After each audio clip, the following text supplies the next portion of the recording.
Today our topic is azitidine. Azitidine एक 4 membered heterocyclic ring होता है जिसमें हेट्रो एटम के रूप में नाइट्रोजन एटम उपस्थित रहता है। फर्स्ट पॉइंट, 4 सदस्यीय हेट्रोसाइकल्स 4 मेंबर्ड हेट्रोसाइकल्स साइक्लोब्यूटेन के हेट्रोसाइक्लिक अनुरूप होते हैं। सेकेंड पॉइंट, नाइट्रोजन परमाणु, ऑक्सीजन परमाणु और सल्फर परमाणु युक्त 4 मेंबर्ड हेट्रोसाइकल्स कंपाउंड को क्रमशः एजिटाइडिन, ऑक्सीडेन और थाइएटेन कहते हैं। मतलब जिस 4 मेंबर्ड हेट्रोसाइकल में यदि नाइट्रोजन एटम रहेगा तो उसे एजिटाइडिन, ऑक्सीजन एटम यहाँ पर रहेगा तो उसे ऑक्सीडेन, और यदि यहाँ पर सल्फर एटम रहा तो उसे थाइएटेन कहेंगे। थर्ड पॉइंट है, ये हेट्रोसाइक्लिक कंपाउंड मतलब 4 heterocyclic compound 3 membered heterocyclic compound की तुलना में कम तनावपूर्ण होते हैं। फोर्थ पॉइंट है, इसके अलावा 4 सदस्य हेट्रोसाइकल्स प्रत्यक्ष मतलब डायरेक्ट रूप से इंट्रामॉलिक्यूलर साइक्लाइजेशन प्रक्रियाओं द्वारा तैयार करना अत्यधिक कठिन होता है, क्योंकि रिंग बनाने की क्षमता श्रृंखला की लंबाई के साथ घट जाती है। अब हम इसके आगे देखेंगे इसके गुण, एजिटाइडिन के क्या क्या गुण होते हैं। फर्स्ट पॉइंट है, alkyl and aryl azetidines are thermally more stable. मतलब एल्किल और aryl azetidines thermally more stable होते हैं। सेकेंड पॉइंट है, azetidines are colourless liquid. Azetidines रंगहीन द्रव होते हैं। Third point is boiling point is 61 degree Celsius with ammoniacal order. इसका बॉइलिंग पॉइंट 61 डिग्री सेल्सियस होता है और इसका गंध अमोनिया के समान इसका गंध होता है। Fourth point is soluble in water and volatile. ये वाटर में सॉल्युबल होते हैं और वोलाटाइल होते हैं। Fifth point is azetidine is more stronger base than azetidine pKa value of 7.98, and sixth point is its chemistry is much more like that of normal secondary amine। इसके आगे हम देखेंगे इसका सिंथेसिस मतलब इसको बनाने की विधि, एजिटाइडिन बनाने की विधि। फर्स्ट रिएक्शन है इंट्रामॉलिक्यूलर साइक्लाइजेशन। इंट्रामॉलिक्यूलर साइक्लाइजेशन की रिएक्शन में गामा हेलो एल्किल एमीन की अभिक्रिया किसी बेस के साथ कराई जाती है तो एजिटाइडिन प्राप्त होता है।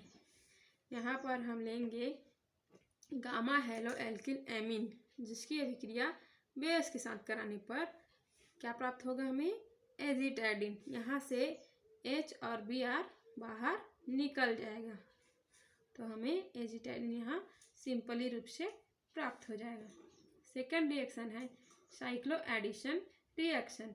साइक्लो एडिशन रिएक्शन में पैराटॉल्यूइन सल्फोनामाइड लेते हैं जिसकी अभिक्रिया ट्राइमेथिल क्लोरोब्रोमीन के साथ कराते हैं तो हमें क्या प्राप्त होता है, माध्यमिक यौगिक प्राप्त होता है। यहाँ पर सोडियम की उपस्थिति अनिवार्य होती है और HBr HCl बाहर निकल जाते हैं। यहाँ से H2O का 2 अणु ले लेंगे, H2 मतलब हाइड्रोजन का 2 अणु ले लेंगे और यहाँ से Br ब्रोमाइन और क्लोराइड, ब्रोमीन और क्लोराइड और H2, यहाँ से 2 हाइड्रोजन और यहाँ से एक क्लोरीन और एक ब्रोमीन यहाँ से बाहर निकल जाएंगे रिएक्शन के दौरान। तब हमें माध्यमिक यौगिक प्राप्त होगा जिसकी अभिक्रिया एन पेंटानॉल की उपस्थिति में कराने पर एजिटाइडिन हमें आसानी से प्राप्त हो जाता है। थर्ड रिएक्शन है फ्रॉम एजिरिडिन।